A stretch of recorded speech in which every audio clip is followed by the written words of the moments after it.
అన్నదాతలకు రేవంత్ సర్కార్ good news చెప్తోంది. తడిసిన ధాన్యాన్ని కొంటామంటూ రేవంత్ సర్కార్ హామీ ఇస్తోంది. ఈ మేరకు కలెక్టర్లకు క్షేత్రస్థాయిలో పరిశీలించాలంటూ ఆదేశాలు జారీ చేశారు. ఇప్పటికే 60 లక్షల ఎకరాలకు పైగా యాసంగిలో వరి సాగు చేసినట్టుగా తెలుస్తోంది. ఇక 70 లక్షల మెట్రిక్ టన్నులకు పైగా ఇప్పటికే ధాన్యం సేకరణకు ప్రభుత్వం అంచనాలు వేస్తుంది. ఈ నేపథ్యంలో 8,000కు పైగా కొనుగోలు కేంద్రాలను ఏర్పాటు చేసినట్టుగా తెలుస్తుంది. తద్వారా ధాన్యం సేకరణకు ప్రభుత్వం సిద్ధమవుతుంది. మొత్తం మీద రేవంత్ సర్కార్ తడిసిన ధాన్యాన్ని కూడా కొనేందుకు సిద్ధమంటూ చెప్పడం ద్వారా రైతులకు కొంత ఊరట కల్పిస్తోంది. తెలంగాణలోనూ యాసంగిలో రికార్డు స్థాయిలో ధాన్యం దిగుబడైంది. కానీ వర్షాల కారణంగా రైతులు చాలా ఇబ్బందులు ఎదుర్కొంటున్నారు. ముఖ్యంగా ధాన్యం తడిసి అవస్థలు పడుతున్నారు. ఈ సమయంలో ప్రభుత్వం కీలక ప్రకటన చేసింది. తడిసిన ధాన్యాన్ని కూడా కొనుగోలు చేస్తామంటూ చెప్తోంది. తడిసిన ధాన్యాన్ని కూడా కనీస మద్దతు ధర కొనుగోలు చేయాలంటూ అధికారులను ఆదేశించారు.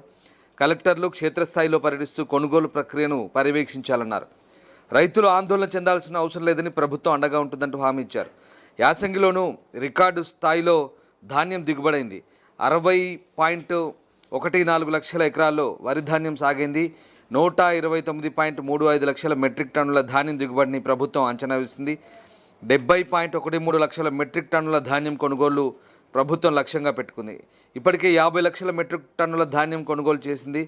2023 రబీ సీజన్లో మే 15 నాటికి 25 లక్షల మెట్రిక్ టన్నుల ధాన్యం కొనుగోలు చేస్తే ఈ రబీ సీజన్లో అదే మే 15 నాటికి 50 లక్షల మెట్రిక్ టన్నుల ధాన్యం కొనుగోలు చేశామని మంత్రి ఉత్తమ్ వివరించారు.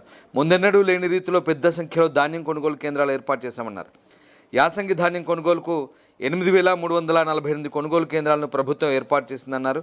2021-22 రబీ సీజన్తో పోలిస్తే ఈ రబీ సీజన్లో అధికంగా 1,739 కేంద్రాలకు అవకాశం ఇచ్చామన్నారు మంత్రి.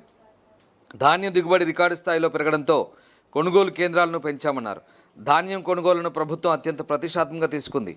తడిసిన ధాన్యం కూడా కొనుగోలు చేస్తామని, రైతుల సంక్షేమానికి ప్రభుత్వం కట్టుబడిందంటూ ఉత్తమ్ కుమార్ రెడ్డి స్పష్టం చేశారు.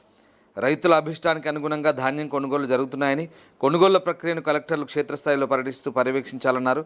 రానున్న 10-12 రోజులు కొనుగోళ్ల ప్రక్రియలో అధికారులు అప్రమత్తంగా ఉండాలని ఆదేశించారు. క్షేత్రస్థాయిలో లోపాలు గుర్తించి సత్వరమే పరిష్కరించాలన్నారు.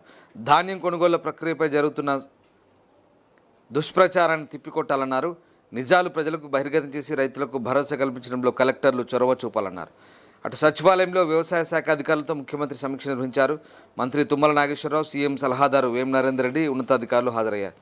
వానాకాలం పంటలకు సన్నద్ధమవ్వాలని, రైతులకు ఇబ్బంది కలగకుండా చర్యలు తీసుకోవాలంటూ సూచించారు. ముఖ్యమంత్రి నకిలీ విత్తనాల అమ్మకాలపై కఠిన చర్యలు తీసుకోవాలని ఆదేశించారు. ఎరువుల కొరత లేకుండా చూడాలంటూ అధికారులకు సూచించారు ముఖ్యమంత్రి.